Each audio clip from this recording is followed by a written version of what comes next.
لوگر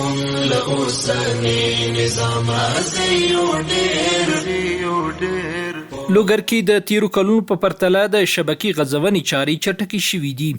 د افغانستان برېښنا شرکت له لوري د ټول هیواد په کچه په متوازن ډول د برېښنا شبکو غځونې چارې ګړندۍ پر مخ روانې دي. لوگر یو له هغو ولایتونو څخه دی چې اوسیدونکي په تېر کې د جګړو ناخوالو له امله د ژوند اړتیاوو له لومړنیو اسانتیاوو لکه سړک، روغتیایي مرکزونو او برېښنا څخه بې برخې پاتې وو. خو اوس دلته د دې خدماتو بهیر چټک شوی دی.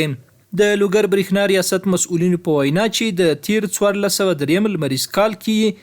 له 1100 زیاتو پیرودونکو ته برېښنا ویشلې، خو د روان 1404 لمریز کال پراختیایي پلان تطبیق چارې چټکې کړي او تمه ده چې د روانو پراختیایي پروژو بشپړتیا سره به تر 8000 زیاتو نویو پیرودونکو ته د برېښنا خدمات ورسول شي. مونږ چې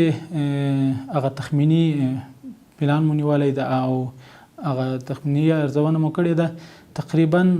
تر 6500 تر 2000 تر 8000 کورونو پورې به دغه راتلونکي خدماتو کې د برېښنا له سهولت نه برخمن شي. د لوگر مرکز اړوند کلیو اوسیدونکي هم د دوی سیمو ته د برېښنا شبکو غځونې له بهیره خوښ دي او دا ټول خدمات ورته د یو خوب رښتیا کېدل ښکاري. موږ ډیر خوشاله یو له دې خدمت حکومت نه، ځکه چې موږ دا په خوب خاطر کې نه و چې دلته به یا برق راځي یا به سړک راځي، داسې یو کار ده لکه له اسمانه چې باران راوورېږي. د روان کال پراختیایي پروژو چټکتیا ښه خبر سربیره د برېښنا برخه کې لوگر کې د ضایعاتو کچې راټیټولو،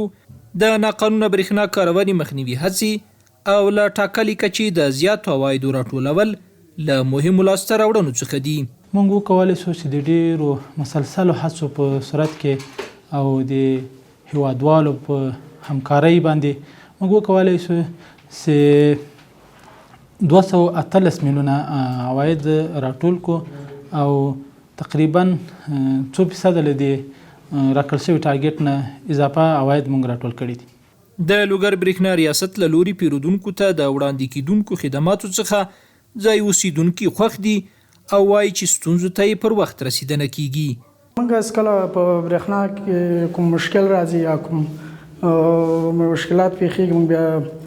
د لوگر ولایت اړوند مرکز چې د برېښنا د هغه ترازو له هغه معلومات اخلو یا کوم کارمند را سره ځي، خو د موږ مشکلات حل کوي، د موږ کارونه په صحیح توګه رسیدګي کوي. پر دې ټولو سربیره لوگر کې د صنعتي برخې پراختیا ته د پانګوالو لیوالتیا زیاته شوي، یو شمیر صنعتکارانو ته د برېښنا اسانتیاوې برابرې شوي چې